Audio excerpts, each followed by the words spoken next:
It's 64 boy. Scratch.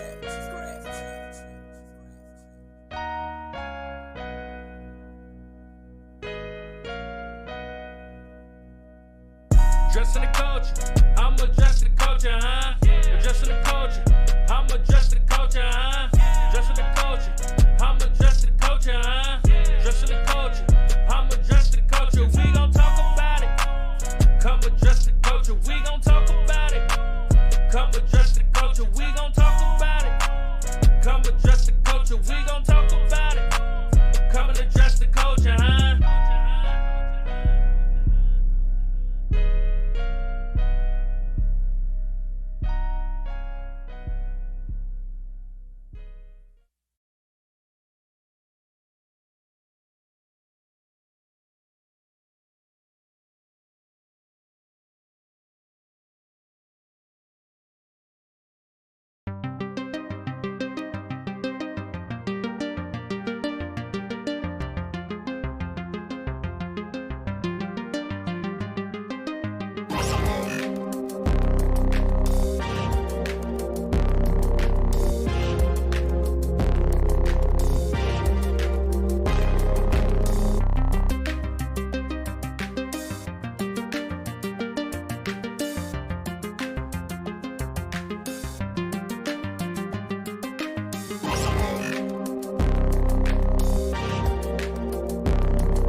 Brick by brick, you get your boy Big Wall, and you already know the vibes. I'm here with the big homie P.stock. What's going on with your big dog?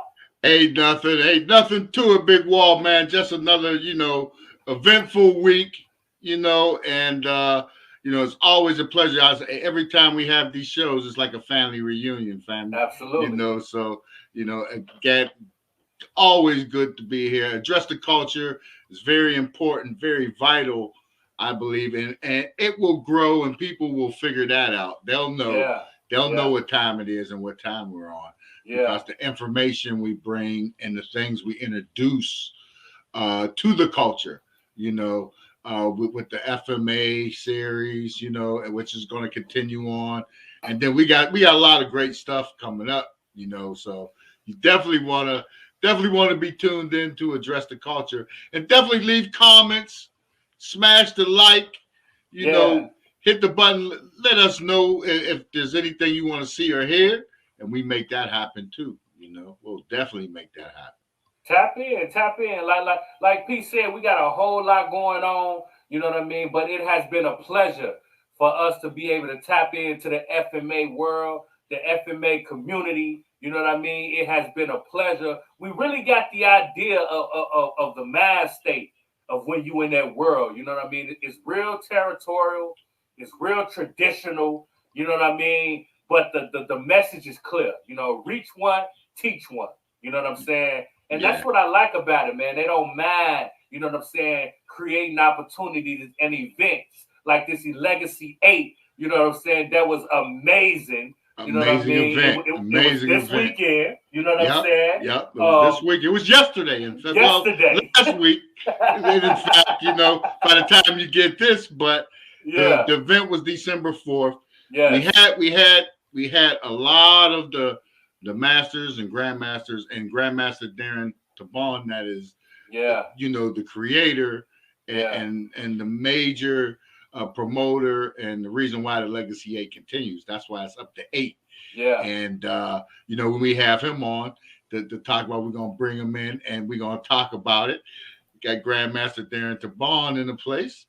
Darren, so the Legacy 8, it was a smash success, I'm hearing. It was a smash. Brother P.stock, Big Wall.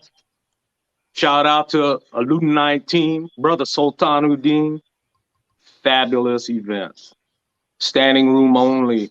Bro, it was packed. That's big. Make you a little paranoid though, kept that mask on. You know what I'm saying? Too many people, right? Too many people. That's a good problem to have for an event like that. You know. But I want to do another shout out to Young NAZ for that fabulous performance at lunch break. It just set a tone of, you know, it set that cultural tone with the entire event, you know. And I couldn't ask for a more beautiful event. Legacy 8 hit. It hit hard. Yeah. And I want to thank you guys, you know, for promoting this and past 2 months, having an opportunity for everybody on my roster to try to get up on here and interview. That way the public and the people viewing in could get to know these folks, you know, the way I know them. But, you know, bottom line, this event, the way it came up with me and Brother Sultanuddin, it was to honor Sijo Reynard Lazada. The late Grandmaster Angel Gabalas is basically his first student and his first certified master student. And Sijo Reynard is 96 years old now. And he had some problems medically. And me and Brother Sultan talking with the sons, we didn't think he could make it off of what he suffered, okay? But he came in, walked in, and when the event, you know, time came to leave, he walked out. You talk about a warrior. That's a talk warrior. About a man, you know, you want to look up to with that kind of strength at his age.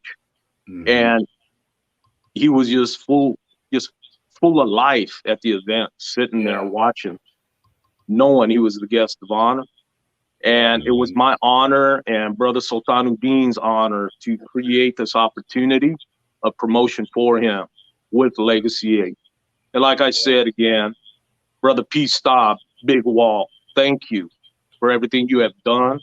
Along with the Luton 19, Sultanuddin, it was a great success. Great success.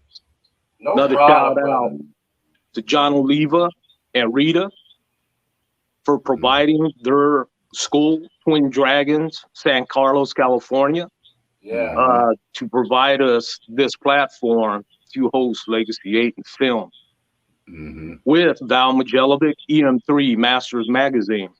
And hopefully the trailer's out, hopefully about 2 weeks from now. Wow. And we start blasting it out, and it'll be all edited down, and everybody can see it, you know, that are connected to me on Facebook, and they're gonna see what a powerful event this was. I loved it. I loved every minute of it. You know, sometimes you run into hiccups here and there.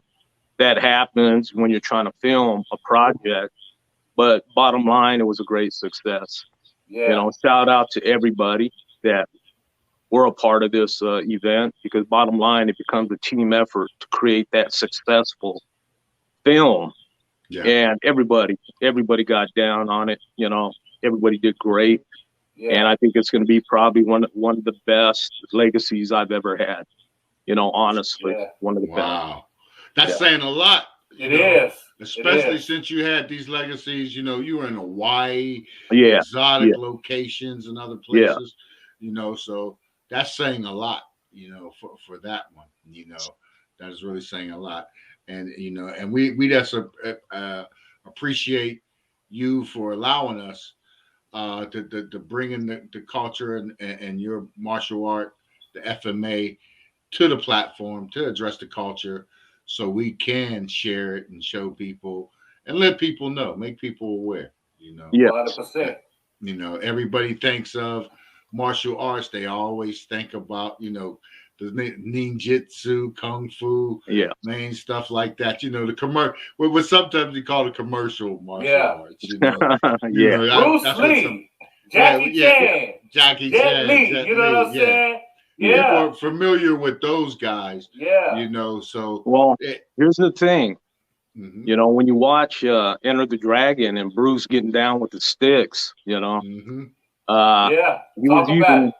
There were FMA principles in that, you know, from Guru Danny Inosanto. You know, they were training partners. So I believe Bruce Lee did pick up a lot of that from Danny. And then when that opportunity came in that movie, you know, Bruce got down with them double sticks. Yeah. So, you know, Yeah. FMA has definitely, you know, been in the film industry for quite a long time. You look at several of these movies, some of the top movies out there, especially doing with weapons, you're going to see a lot of Filipino martial arts all through it, you know. And John that's Wick, true. all of That is true, because it Yeah, I has heard been. Dune is a really good movie. I haven't seen it yet myself, but yeah, they're portraying a lot of Filipino martial arts in there too. So more power to that and that production, you know, for bringing Filipino martial arts into it. But you know, just about everywhere I look, I'm seeing Filipino martial arts in film. You know? And I think that's a great catalyst for Filipino martial arts. You know, to be in the film, in the movies, and so many actors out there portraying, you know, Filipino martial arts these days. So, It's a you know, great it's look. good. It's good for FMA. It's really good for Filipino martial arts.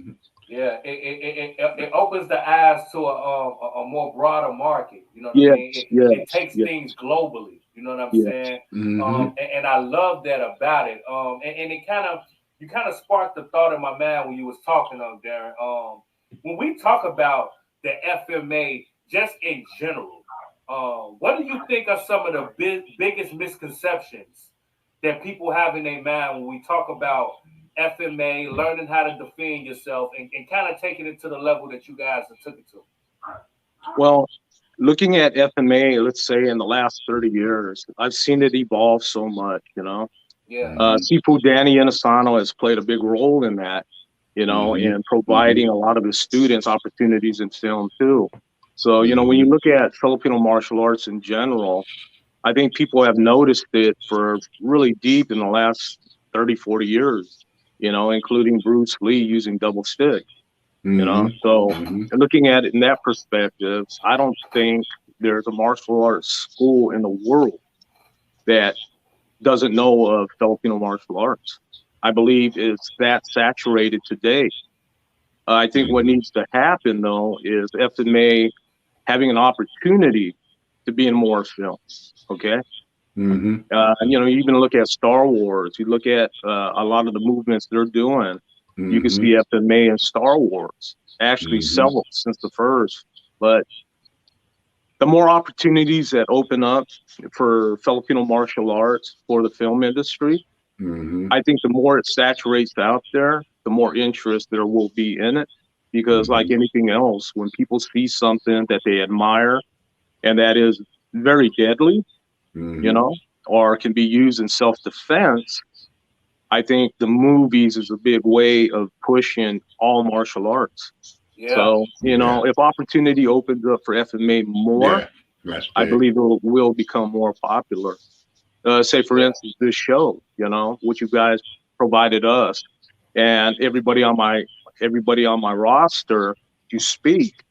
I think people got to know individual Filipino martial artists, you know, even better on how they felt about their art. So the more publicity it gets, I think the better off for Filipino martial arts. So, you know, it's what's provided for the Filipino martial artist to portray his art right now to really get it mainstream throughout the world. Not saying it's already happening, because it has been happening, but the more the better. The more the better. And it has been, you know, been brought up to date in the film industry with the Jason Bourne, the Bourne Identity series. John Wick, all of it, man. John Wick. Absolutely. John Wick. All of those movies. And I wanted to see that. I haven't seen that, but it looked very good. I gotta go back and you know, and I'll be honest, one of my favorite, what's the name of that movie with Denzel? Denzel was using Filipino martial arts, cutting off arms, cutting off legs. The Equalizer. Equalizer. So, you know, honestly, that's one of my favorite movies. Actually, Denzel is probably one of my favorite actors. Been following his movies forever. You know, he's one of the greatest artists, movie actors, I think, out there. His son His son is on his heels too. He is. He's Yeah. a good actor as well. Absolutely. Yeah, he's a good actor as well. Absolutely. Yeah. It's in the DNA. You know what I It's mean? in the DNA. It's in the DNA. That movie In the he did DNA. called Tenet. Have you seen that? It's called I Tenet. haven't seen you know what? I might have Oh, seen it's it. a pretty I good might have seen movie. It Pretty is. good movie. You We're know? giving them plugs, but hey, You know, hey, what's his name? John David is right on Dad's hip. Boy. Yeah. you know who I like too in film is Michael J. White. Michael J. White, he's portrayed Blood and Bones, I believe. He's showing. You look like a mix between Chinese weaponry and Filipino martial art weaponry. So it looks like even he's influenced by Filipino martial art movement. He played Spawn, like the first Spawn movie. Yeah, the first Spawn. He did. The first Spawn. You know what I mean? Yeah. Absolutely. That's big. That is. So you know, we have these movie actors portraying Filipino martial art movements. I don't really know who taught these guys. I know Dune was Balintawak, but you know, I would love to see more Sarada Eskrima. I know Sultan Uddin portrayed it in Mortal Kombat, you know. Yeah. But instead of, you know, a few movies, I'd love to see FMA in 100 movies, 500 movies. And I would also like to see it, you know, coming from the Philippines in an early era, you know, up to Felicissimo Dizon, to Angel Cabales, and how the first immigrants brought it to Hawaii and California. Now, that would be very interesting. And I think it really capture the audience for people to really see it, you know, from that era, you know, 1500s all the way late 1800s. 1800s, yeah. And then early 1900s when the first Sakata immigrants came, like my great grandfather.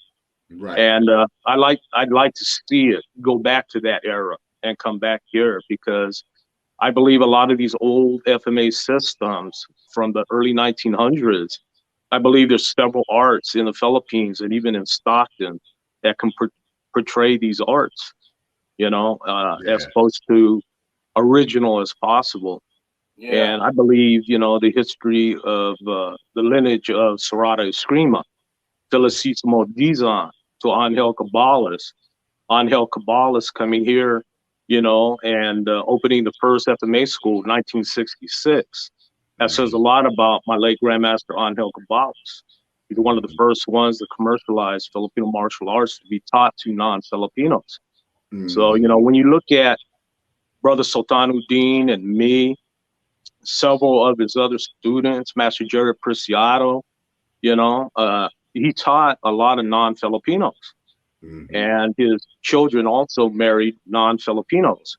So, you know, looking at the early guys, the early pioneer escrimadors that came to America and Hawaii, you look at the diversity on the intermarriage on the island of Hawaii with Japanese, Chinese, Portuguese, the whole mix of the Hawaiian Islands, as well as Stockton, California.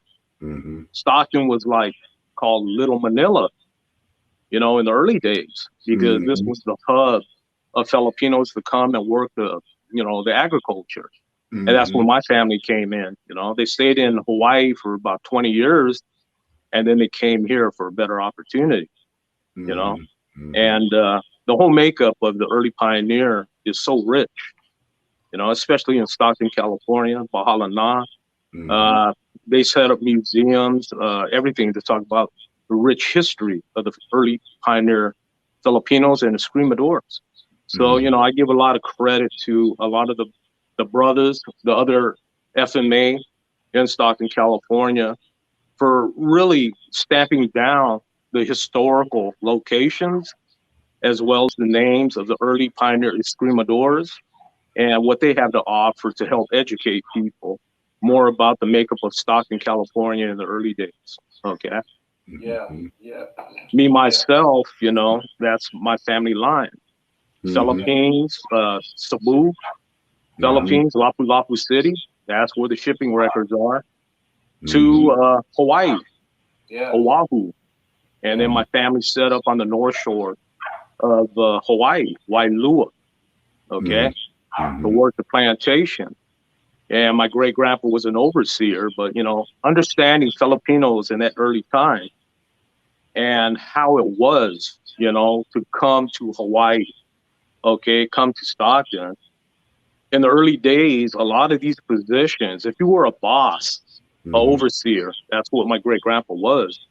While new immigrants from the Philippines came in, it was very, very competitive in the way they thought. Hey, I'm a boss. I'm not going to come here and be the laborer. I want to be the guy to tell people what to do. So my great grandpa, he was challenged almost every weekend for his position. Yeah. And he had to take people out to keep his position. Right. So, talking about that tribal mentality, it was there really for the early pioneers. Yeah. And I know what happened here in Stockton too, out in the asparagus camps in the early days. Somebody didn't like somebody or somebody wanted a higher position. They challenged, often using the asparagus knife. The guys got killed out there. Yeah. And that's just a reality. Yeah. Nobody wants to stay on the bottom. You want to work your way up.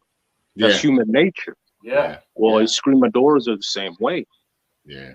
In the early days, and today we're more civilized about everything. It's 2021, brothers. Yeah. You can't do that. You go to jail. You go to prison. Absolutely. Absolutely. So we got to be more, civilized and politically correct, but we can host tournaments to settle differences. One organization don't like the other. Okay, it's provide an opportunity. Yeah. How you guys want to do this? You want to do this live stick, hard impact, helmet only? Yeah. Brother Claudio Morelli, he just developed the FMMA league in Italy. And it's no helmet, no gloves, no protection, but a weapon that can knock you out. Wow. But it shouldn't kill you. They designed that weapon for that purpose. Now he's running that. Big shout out to Claudio Morelli, brother Claudio Morelli. Wow. And he just brought this fight league together, and I wish him the best of success. If it wasn't for COVID, I was supposed to go up last year and work in some of the rulings that I developed with USFMAF that I featured in Long Beach. I featured in Disney martial arts festivals, and it was called Cultural Challenge. And I ran it too in Stockton, California. We ran that for about 7 years, Wow. But it all comes down to there is a lot of different tournaments that try to be safe about it, but also create a situation of more reality than people not caring about getting hit, because full padding, you could get away with that hit to give a hit. So, honoring the weapon as a blade is one way, or stick fighting is another way. It depends on what organization creates the rules, for the tournament. But I see a great opportunity for the most realist style of tournaments with, brother Claudio Morelli. And I know I've hosted some real close to real tournaments too, where you actually can thrust, on your opponent. You take away the thrusting, what do you got? Yeah. Okay, 4 strikes and 2 abanicos. That's it. Kabbalah, Serrata, and Eskrima, we got 12 angles. Yeah. Wow. We got 12 angles, including Espada Daga. Okay, including Espada Daga. Yeah. So, the future of FMA comes down to, I believe, a lot of the tournament scene on what tournament coordinators and directors can come up with. First of all, without a liability, there's always going to be liability. Well, before we get into that, let's pay some bills. You know what I'm saying? Yeah. And we gonna take us a little break, pay some of these bills, and we gonna be back with the Grandmaster himself. Okay, you know brother. what I'm saying? We'll be right back on the Dress the Culture. Hey everyone, it's Lizette Martinez here. Guess what? I have a new show, Let's Talk, on the Address the Culture Network. Addressing the culture, I'm addressing the culture, huh? Addressing the culture, I'm addressing the culture, huh? Addressing the culture. I'm an author. My name is Lizette Martinez. I wrote Bingo Number 9, How to Survive Our County. My book is available on Amazon and also Barnes & Noble. Check it out. Address the culture, we gon' talk about it. Come address the culture, we gon' talk about it. We'll be bringing you great content, exclusive interviews, and a view into my world. Be sure to tune in. Check out my boy, Big Wall, on Address the Culture.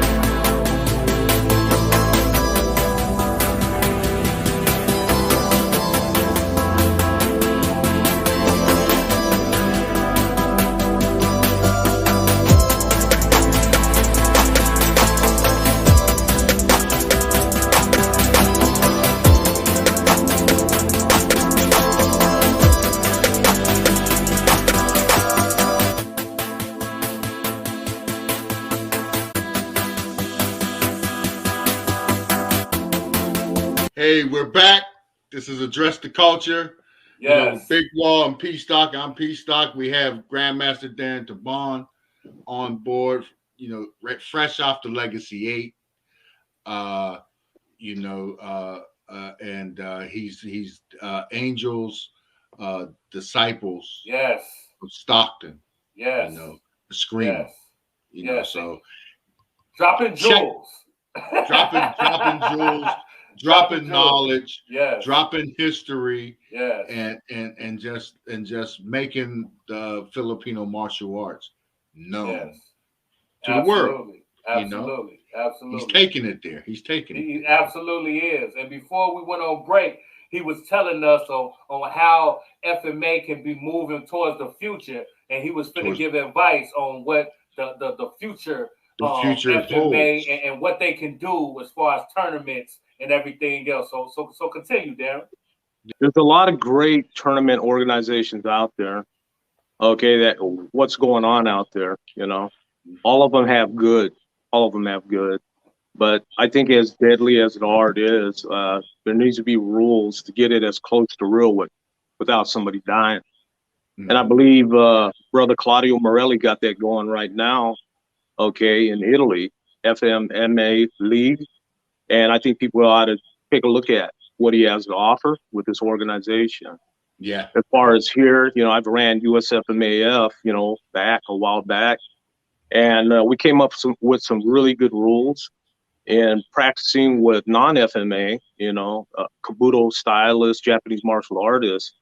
And with the Cultural Challenge in Disney and the Long Beach Internationals, I got to host this. But, you know, Cultural Challenge back when I ran Disney, Stockton Legacy, and Long Beach, this was choose your weapons. What I did is all my fighters fought Espadiadaga. That's the foundation of Serrata Eskrima. Stick and dagger, sword and dagger. Yeah. We fought up against bow staff, spear, sword and shield, double sword, double stick. Yeah. You know, we even had tonfa. We had chocolate sticks. But, you know, the beauty of that is I notice in the Filipino martial arts, there's so many different systems that work with certain lengths of weapons. Mm-hmm. So what I wanted to do is create a division or anybody that said, oh, that stick too short. Oh, that's too long. Oh, I need a longer weapon. I want to go tapado length. Okay. Mm-hmm. I created that format with the help of Shihan Dana Abbott, who at the time I believe was Action Flex. And he created all of these weapons, but he also beefed these weapons up. Right. Where he did not care about blocking and you took a shot. A lot of guys went down to body shots and headshots. Yeah. So, you know, the right weapons can be created so a guy won't die, but he will get stung or rung, or he might get dropped even to the body and knock the wind out of you. I believe a lot of FMA today needs to go to that type of level of weapon to be appreciated, first of all, for your defensive skills as your offensive skills. So, you know, as FMA is evolving, there's a lot of different organizations such as the Dog Brothers that have their style. of stick fighting. They take the grappling. It's all good, but to be created, I feel the Philippines are going in a really good direction too, with a lot of these fight rules that I see happening and portraying their fights. So I think everybody's working on it. I think what it comes down to as how big of a platform can be created for a large amount of fighters to come and support. Because bottom line, you know, the facility, insurance, trophies, okay, your team of judges and referees, centers, corners, timekeepers, scorekeepers. It costs money to bring all of that together. So if somebody can create that opportunity to help with expense, I think FMA could go as far as it can go. Okay. But as far as portraying Filipino martial arts, I believe television is a great way. Movies is a great way to promote it. But when it comes down to sport, you know, there is a lot of sport FMA out there. Some of them, I believe, don't do justice to the art itself when they just limit areas of striking, no thrusting. I believe that takes away from Filipino martial arts tremendously, because you're getting rid of half the art just to do it in sport. What kind of benefit growth will that have on Filipino martial arts and the realism of the actual art? So, you know, it won't help them. It won't help really them. help. But I do think that would be a great event. I believe it would pick up a lot of market share in the martial arts world. You know, a lot of people would want to see that. A lot of people.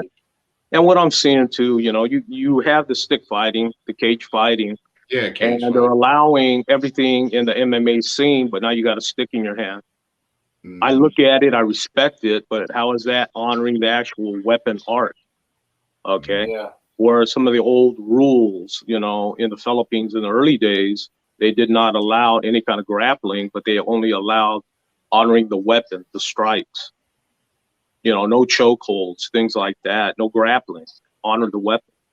And in real time, all of those will be necessary tools to defend yourself. You know what I mean? Yes. So I definitely get it. It's no sense of watering the art down when we're trying to build it up. You know what I mean? It's counterproductive. You know what I mean? I definitely understand.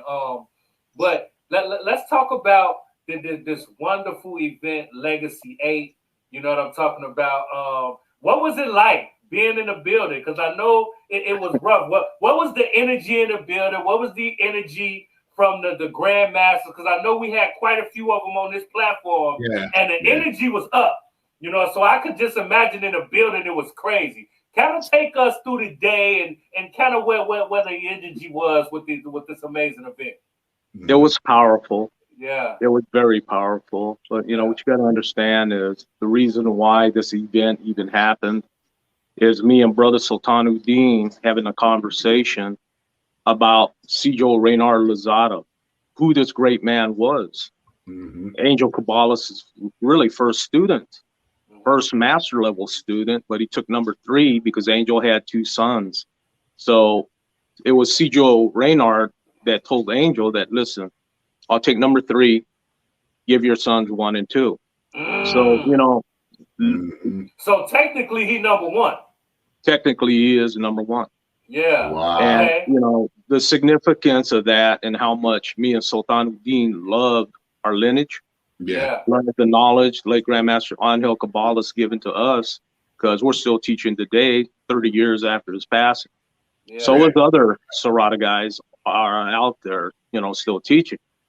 But to come together with an event, okay, such as Legacy that I've already done 7, we decided to utilize a Legacy event, okay, to honor GM Cjo Reynard Lozada.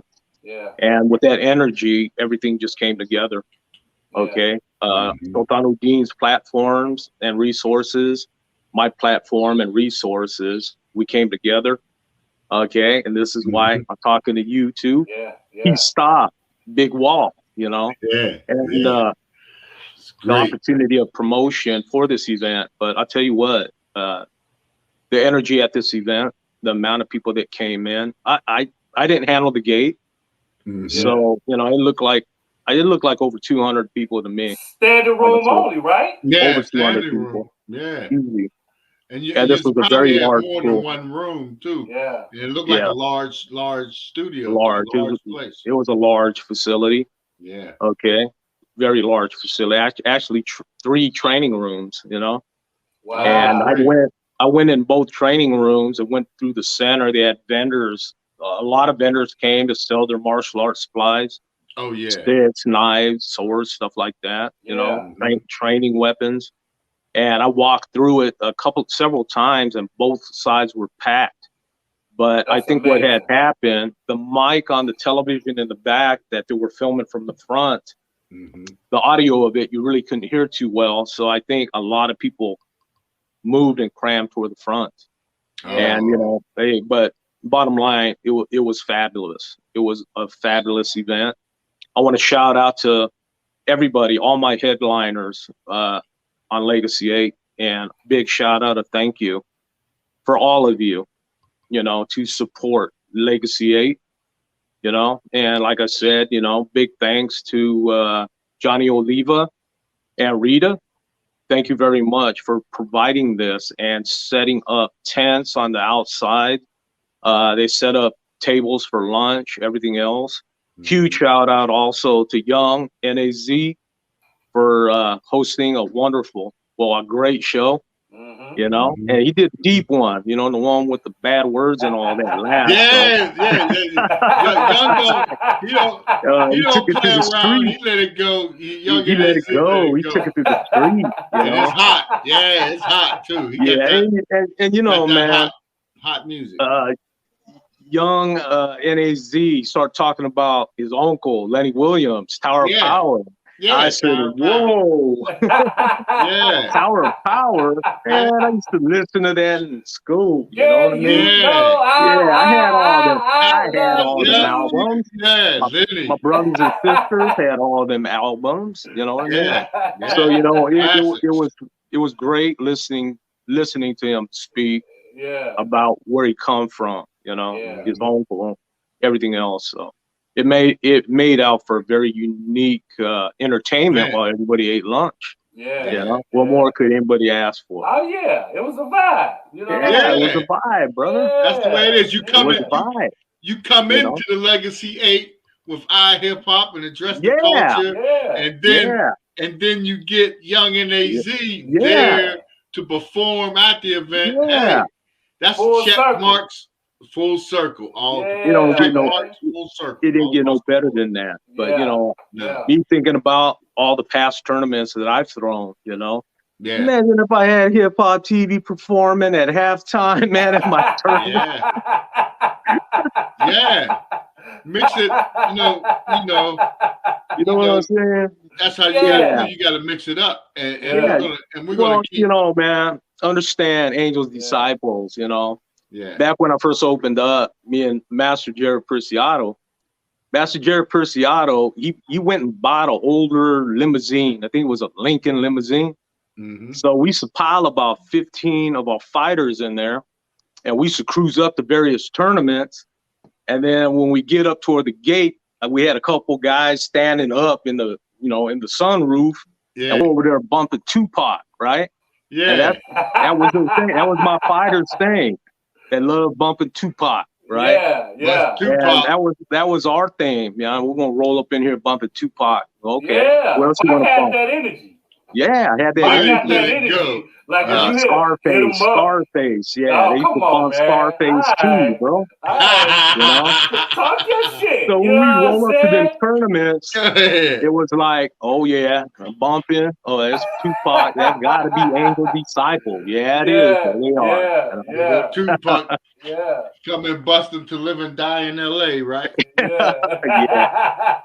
Yeah, bro. You know, so, you know, that was all part of Angel Disciples culture early on when we first started. Yeah. And it was always our thing, you know. Yeah. No, I admit it. No, my son, nephews, cruising up to LA for tournaments. We kept the same tradition, bro. Kept the same tradition. Bumping Tupac, get the blood going, get ready for an event, Yeah. So, hip hop, rap, that's been a part of my culture since we co-founded Angels Disciples in 1991, June 28th, Right. Yeah. Yeah. All Yeah. my fighters were into hip hop, all of them. And that's it. what kept me up with it too. Yeah. Yeah. Kept you in tune what was going on. Pop this in. Go ahead, pop that in. Pop this in. Let's catch this man, vibe. I like that. And that's how I really stayed with hip hop. I come from Sugar Hill, Curtis Blow days, Yeah. Grandmaster Flash and the Furious Five, Yeah. Talk that shit. Yeah, I come from there. Houdini, all of that, man. So Run DMC and Run DMC, all of that. Cool J, you know what I'm saying? Yeah. But like when we think about it, hip hop and just the martial arts field in general, it always had a chemistry. Hip hop always connects itself to other cultures where it's a grind, where it's a hustle, where it's hard to reach. It's a hustle. But so hip hop becomes the soundtrack. You know what I'm saying? For a lot of these genres. You know what I'm saying? Yeah. Absolutely. You don't be listening to Sinatra or Elvis on the way to a tournament. Yeah. You know what I'm saying? You don't do that. You want to get up, not down, right? You want to get up.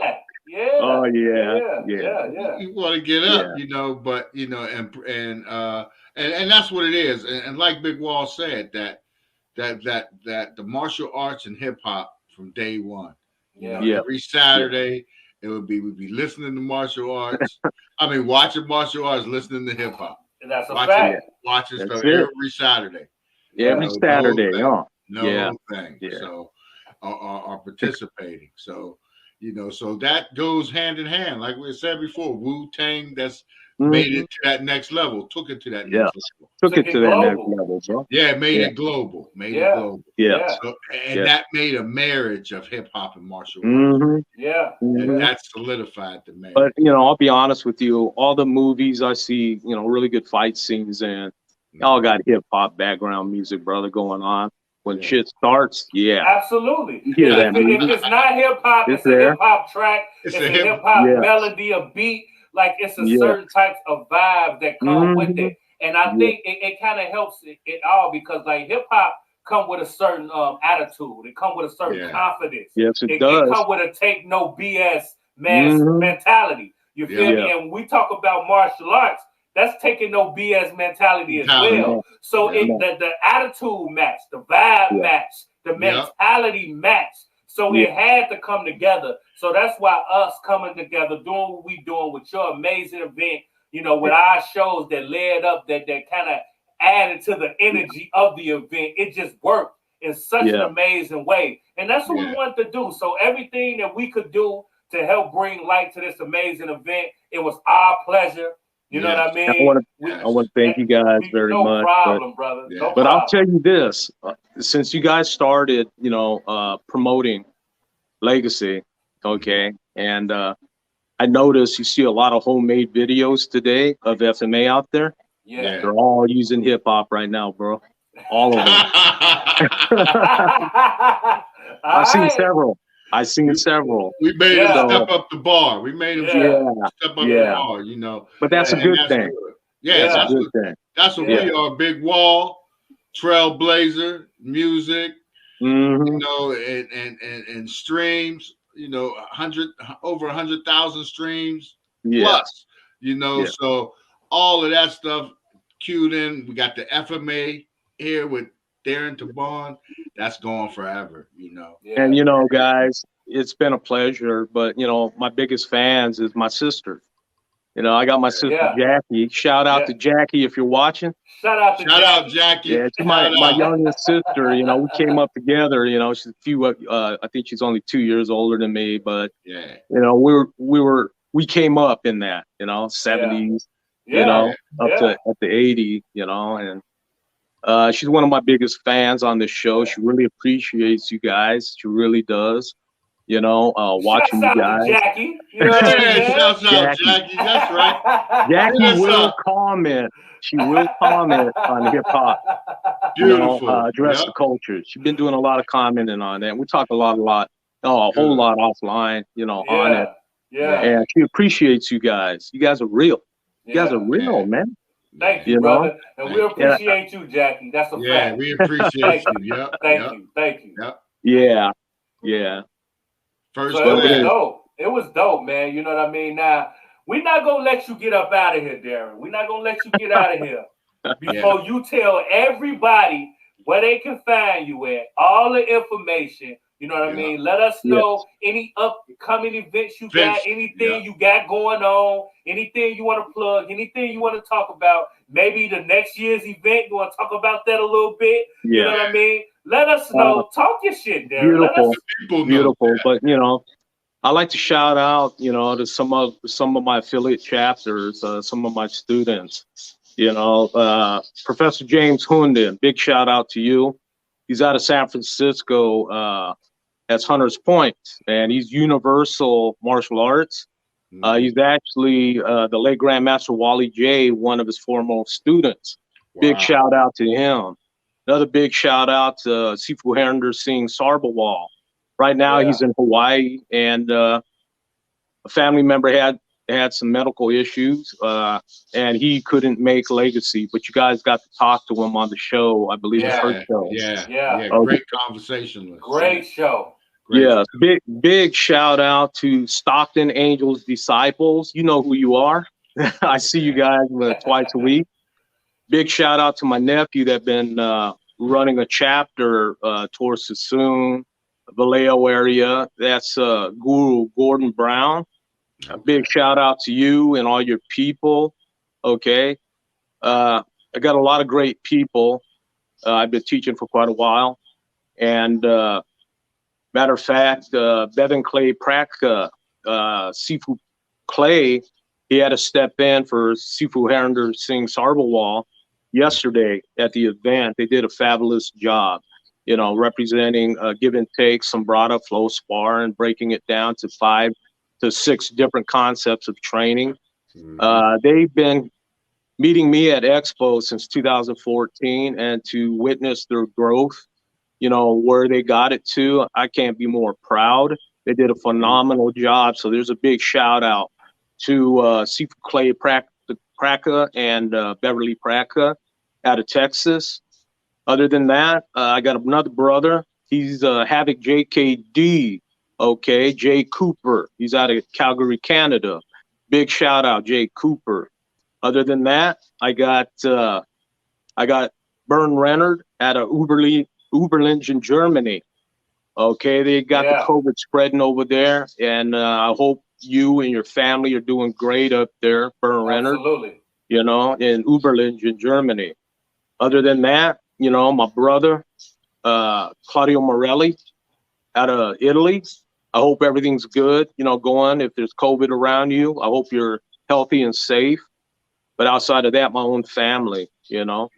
My brother, Gene T-Bone Jr., my sister, Leslie, my oldest sister, middle sister, Regina, who is my student, Gordon Brown's mother, and then my youngest sister, Jackie Arrington.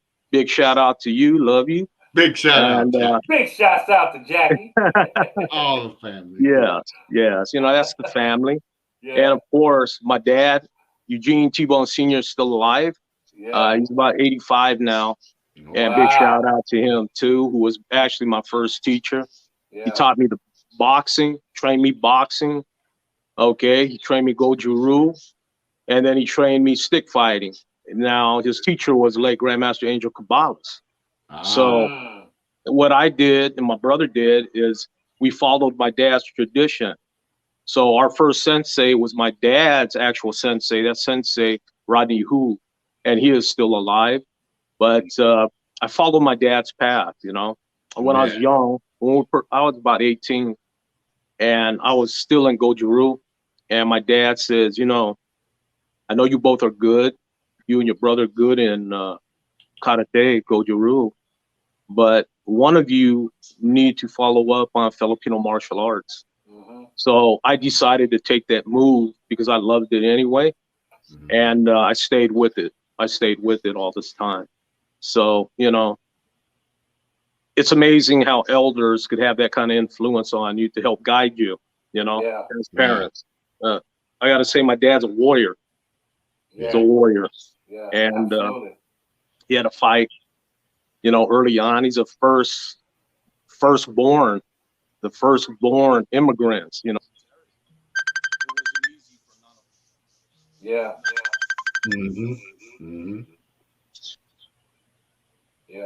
You had to learn how to fight. Yeah. You know, with prejudice back in those days, or even whatever job you got, you had to deal with prejudice. You know, and Filipinos weren't treated good. You know, you go back to the 30s and 40s, they still had no dogs, no cats, no Filipinos pinned up on stores and hotels, you know, and motels. That's just the way it was.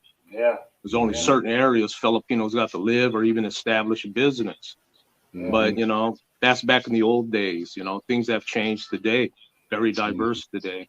But, you know, coming up in that kind of environment, you know, what neighborhoods, you know, your parents would tell you, hey, man, stay out of that area. Them guys will get you. No, you was right. Everything my dad told me was right, you know, even in the work world, how chicken shit things could be in the work world, much less on the streets. So, you know, being educated by my dad, my uncles, my elders, you know, they coached us where to go, where not to go, you know, places you got to watch out for. But, you know, being young, we didn't care what they said. Oh, hell, I'm going in that neighborhood. I don't know. You know what I'm saying? And if shit pop, it pop. But that's part of becoming a man when you're young. You know, it's part of becoming a man.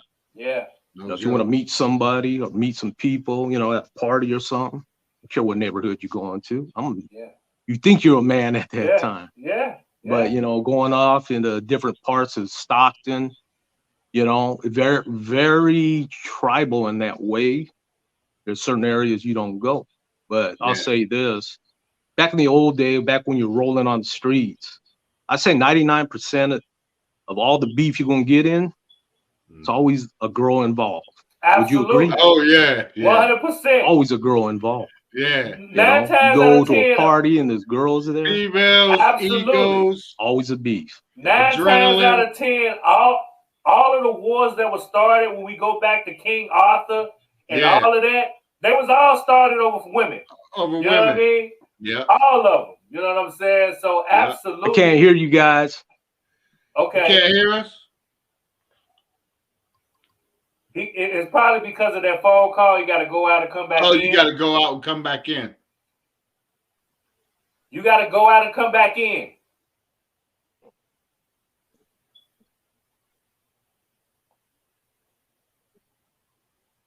You got to go out and come back in.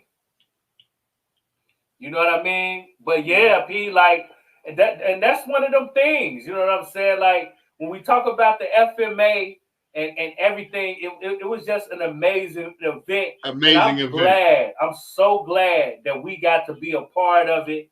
You know what I mean? Address the culture, bring it to our audience. You know what I mean? It sounds like we added to the event. We added to it, the culture. And that's really what we want to do. You know what I'm saying? Yep, we want to add to it. Okay, we have Darren back. Yeah. Okay, Darren, can you hear us now? Yeah, I can hear you now, man. Somebody tried to call me and it turned off the mic, and I had to open up. Sorry about that, guy. No, you're good. You're good. But yeah, we just was talking too that, you know, we're happy that you brought this event to us so we could expand it and get it into you know, niches and to people that might not otherwise have that opportunity or might not figure it out. So we would want to be the first ones, the ones that introduce it, address the culture, you know, Big Wall and myself, you know, to your honors, you know, to bring it out, you know, and we're going to keep it going. Okay. We're going to keep it going. This isn't going to be it, you know. You know, keep us posted with events, keep us definitely, you know, come in and chime and let us know, the progress on the Legacy 9. You know, Yeah. keep us up to that. Keep us in promotion. We're with you, Darren. We locked Okay, in. man. We're with you. We Yeah. locked in, brother. You know what I mean? We're locked in. Yeah, man. We So are locked in. we really, really want to thank you for coming through, giving us the recap for this amazing event. You know what I mean? It sounds like it was explosive, like we expected. Again, shouts out to all the grandmasters that came on our platform to talk about themselves, what they were capable of, and how excited they was to be a part of this amazing event. Oh yeah. We really thank you guys. It was our pleasure. And we just get started. You know what I'm saying? And for us, we learned a lot. You know what I mean? We learned a lot about your heritage, your mind state, and how prideful and how serious you guys take what you do. And that's what kind of, yes. And that was big for me and Pete. You know what I'm saying? When we talk about hip hop and being able to defend yourself and being a man and a woman, let's not get it twisted. You know what I'm saying? But it was just amazing. So again, we thank you for coming through to address the culture. Hip Hop TV, me, P.stock. We thank you, and it was amazing, brother. Yeah. Thank you very much. It's been an honor to get to talk and get to know you folks.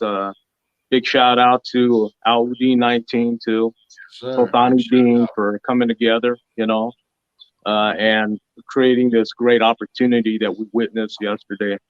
I want to thank everybody that's been a part of Legacy 8, each and every one of you, from the practitioners and mainly the headliners too, that provided the skills for all these people to get to learn something. And then once that video is done, they can't forget it if they get the video. They're going to know exactly what was offered that day, to review and train and to continue to train the concept shared yesterday.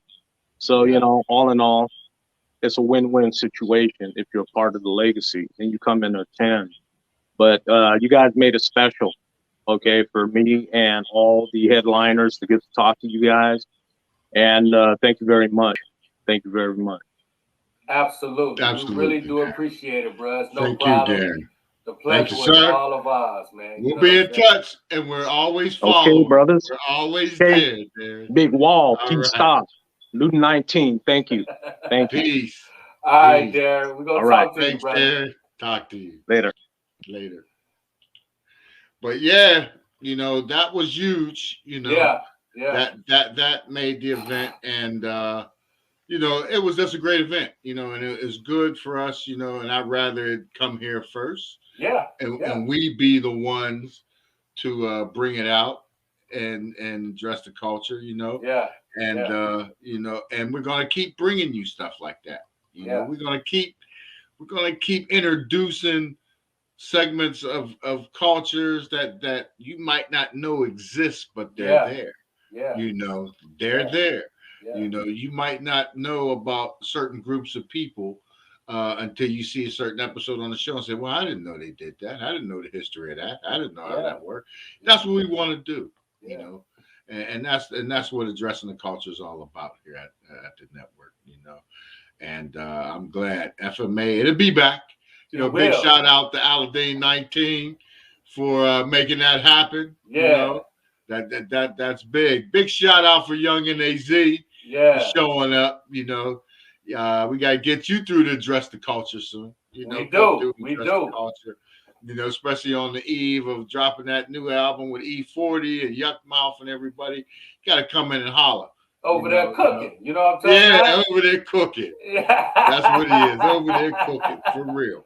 Over there cooking. You know what I'm saying? And again, we appreciate Sultan, everybody that played a part in putting this together. It was amazing. You know what I mean? Us all of the guests. Come on, everybody. You know what I'm saying? All of the masters, all the grandmasters. It's all did a great job. And we're satisfied that the event turned out big. And it lets us know that we're cooking.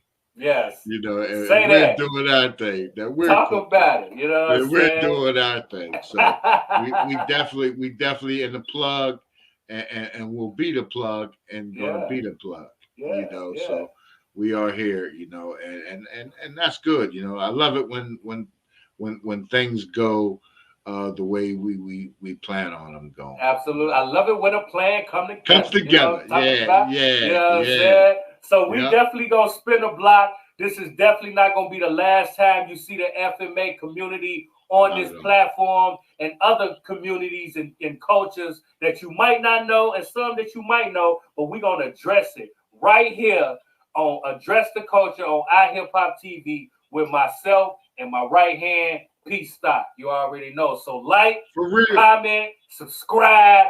Let us know how you feel. Smash that thing. Let us know how you feel. You know what I'm saying? Let us know if it's something that you might want to talk about, something you want us to address, something you might want to come on and have a debate with me and Pete. We might be able to make that happen. You know what I'm saying? Because we ain't ducking no smoke. You know what I'm talking about? So tap in with myself and P.stock here on Address the Culture. You know what I'm saying? We know we appreciate everybody that's tapping in. And we got some announcements coming up too, because we got a whole lot going on.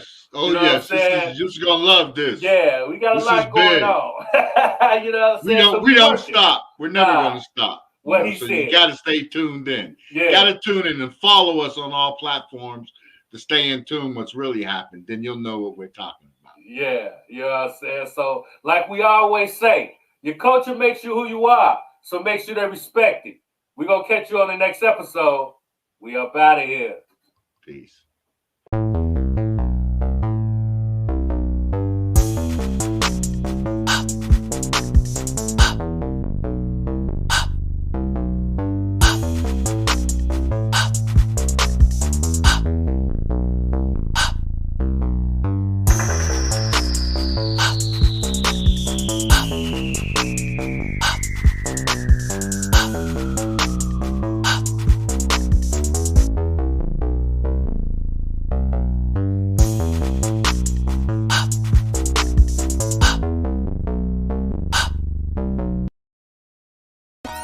Oh boy.